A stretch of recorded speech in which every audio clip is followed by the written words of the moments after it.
8 जून से धार्मिक स्थलों को खोलने के लिए केंद्र सरकार ने हरी झंडी दे दी है। अब इंतजार राज्य सरकार के आदेश का है। इस बीच धर्मनगरी वाराणसी में तैयारियां तेज हो गई हैं। शहर के सबसे बड़े मंदिर बाबा काशी विश्वनाथ मंदिर को खोलने के लिए तैयारियां पूरी कर ली गई हैं। मंदिर परिसर में केंद्र सरकार की ओर से जारी गाइडलाइंस के हिसाब से तैयारियां की जा रही हैं। श्रद्धालुओं को 2 गज दूरी बनाने के लिए मंदिर परिसर में गोला बनाया गया है। पूरे मंदिर को सैनिटाइज भी कराया जा रहा है। इसके साथ ही अब श्रद्धालुओं को बाबा विश्वनाथ की झांकी दर्शन करना होगा। दर्शन के समय श्रद्धालुओं को मास्क लगाना अनिवार्य किया गया है। तो वहीं बाबा विश्वनाथ की पूरे दिन में 5 समय होने वाली आरती में अर्चकों की संख्या में भी कमी की गई है। केवल 3 अर्चक ही बाबा विश्वनाथ की आरती करेंगे। हर आरती के पहले पूरे मंदिर परिसर को सैनिटाइज करने की व्यवस्था भी कराई जाएगी। दूसरी ओर बाबा काल भैरव मंदिर को भी खोलने की तैयारियां की जा रही हैं। मंदिर प्रशासन की ओर से सोशल डिस्टेंसिंग का ध्यान रखते हुए एक बार में सिर्फ 20 श्रद्धालुओं को ही मंदिर में प्रवेश मिलेगा। मंदिर को सुबह और शाम 2 बार अच्छी तरह से सैनिटाइज भी किया जाएगा। इसके अलावा संकट मोचन मंदिर, दुर्गा मंदिर और अन्य मंदिरों में मंदिर प्रशासन सोशल डिस्टेंसिंग को ध्यान में रखते हुए मंदिर खोलने की रूपरेखा बनाने में लगे हुए हैं। धर्म क्षेत्रों को खोलने का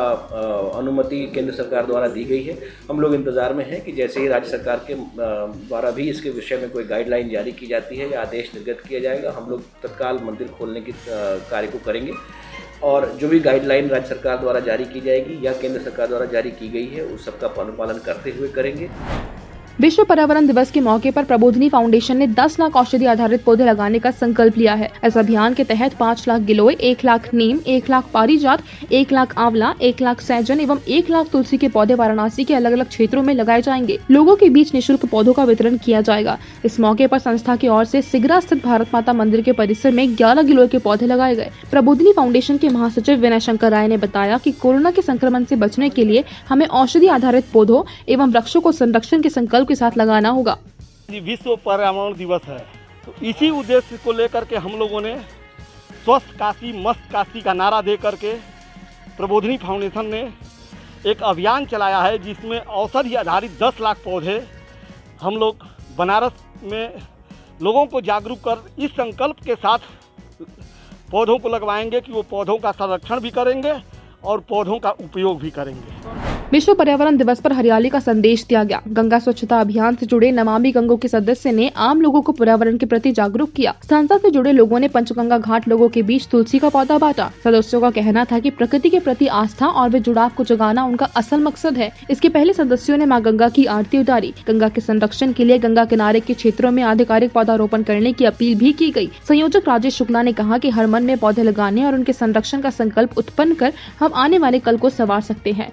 विश्व स्तर पर पर्यावरण की सुरक्षा और संरक्षण हेतु सामाजिक जागृति लाना विश्व पर्यावरण दिवस का प्रमुख उद्देश्य है।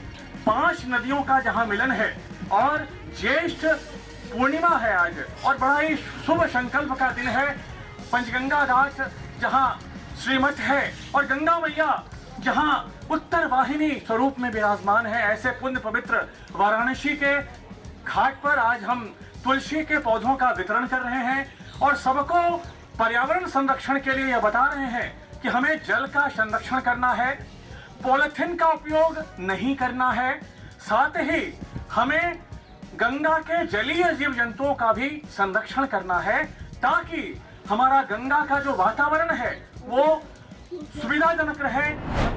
उत्तर प्रदेश में उद्योग को बढ़ावा देने के लिए तमाम प्रयास किए जा रहे हैं, लेकिन ये कोशिशें परवान नहीं चढ़ पा रही हैं। इसी क्रम में वाराणसी में भी औद्योगिक क्षेत्र विकसित कर नौजवानों को रोजगार देने की कोशिश की गई। फूलपुर स्थित करिखिया गांव में यूपीएसआईडीसी में कई नामी गिरानी कंपनियों ने जमीन आवंटित कराया, लेकिन अभी तक सिर्फ 40 कंपनियों ने ही अपना काम शुरू किया है, जबकि बहुतेरे कंपनियां शुरू ही नहीं हो पाई। इस बीच दूसरे राज्यों से लौटे प्रवासी मजदूरों को उम्मीद है कि कंपनियों के शुरू होने से उन्हें रोजगार के लिए दूसरे प्रदेशों का रुख नहीं करना पड़ेगा। एक सरकार से अपेक्षा करते हैं कि जिस जिले में कंपनी हो उस जिले के पहले वर्करों को रोजगार दिया जाए। बाकी और जो वहाँ के लोकल है, क्योंकि लोकल वाले वहाँ के धूल मिट्टी प्रदूषण सब चीज़ झेल रहे हैं, तो और बाहर जाके काम करेंगे, अपने एरिया में कंपनी रहते हुए भी बाहर जाके काम करना पड़ेगा तो दिक्कत होती है। इसलिए पहले लोकलों की भर्ती की जाए तब उसके बाद बाहरियों की।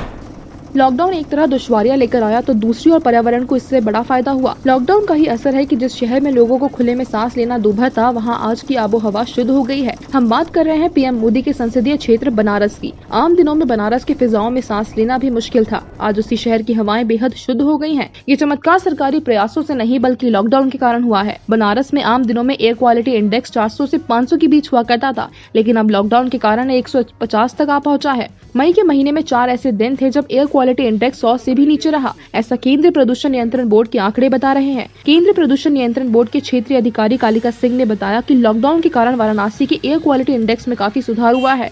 मार्च महीने से लगातार हवाओं में जो प्रदूषण के कण थे उसमें कमी आई है। कालिका सिंह ने आगे बताया कि लॉकडाउन में सड़कों पर वाहनों की आवाजाही में कमी और शहर में चल रहे विकास कार्यों का निर्माण पूरा हो जाना भी इसकी एक वजह है। लॉकडाउन के दौरान ये रेंज हमारा 52 तक डाउन हो गया था और काफ़ी पीरियड तक ही बिलो 100 रहा, सेटिस्फैक्ट्री रहा 52 से 100 के बीच में, और मॉडरेट रहा और सेटिस्फैक्ट्री और मॉडरेट में काफ़ी रहा। जिसके पहले इसके पूर्व में गाड़ियों के और कंस्ट्रक्शन एक्टिविटीज़ के चलने की वजह से ये रेंज हमारा 200-300 के ऊपर और चला जाता था। इसके वजह से कभी कभी अलर्ट जारी करके और उस पर जल का छिड़काव वगैरह भी कराना पड़ता था। लेकिन अभी लॉकडाउन के दौरान हमारे एयर क्वालिटी इंडेक्स जो है सेटिस्फैक्ट्री और मॉडरेट में जनरली मॉडरेट और सेटिस्फैक्ट्री में रही है।